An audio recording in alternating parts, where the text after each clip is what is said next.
यहाँ आपके अभ्यास प्रश्नों के सभी उत्तर दिए गए हैं। 1. रिक्त स्थानों की पूर्ति कीजिए। 1. भारत में मध्यकाल का आरंभ तुर्कों की सफलता 8वीं शताब्दी से माना जाता है।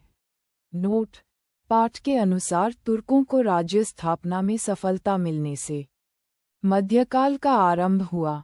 सामान्यतः इसे 8वीं शताब्दी से गिना जाता है।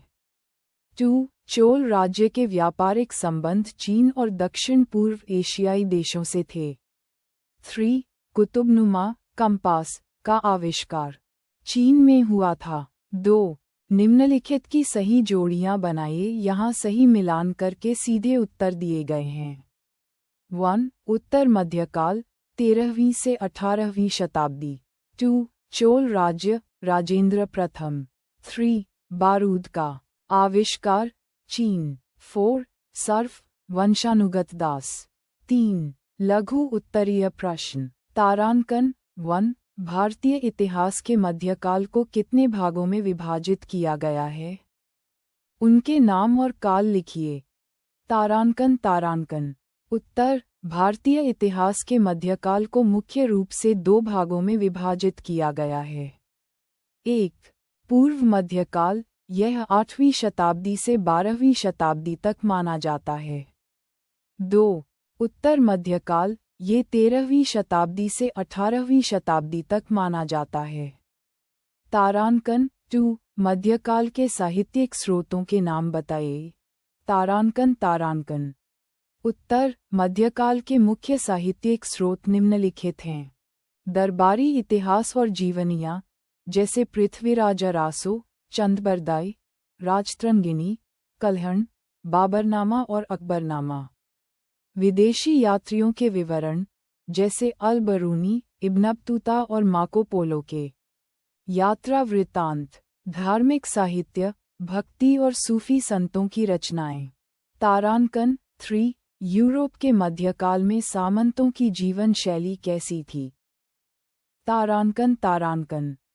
उत्तर: यूरोप के मध्यकाल में सामंतों लॉर्ड्स का जीवन अत्यंत वैभवशाली और विलासितापूर्ण था।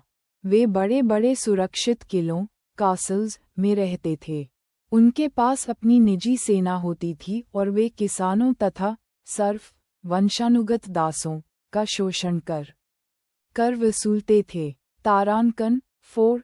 संगठित होकर अरबों ने अपने राज्य का विस्तार कहाँ तक किया? तारांकन।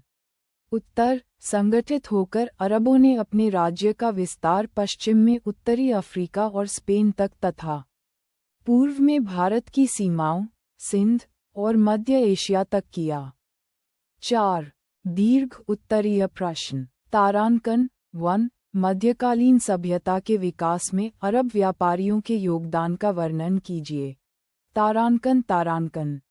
उत्तर: मध्यकालीन सभ्यता के विकास में अरब व्यापारियों का बहुत महत्वपूर्ण योगदान रहा। ज्ञान का आदान प्रदान।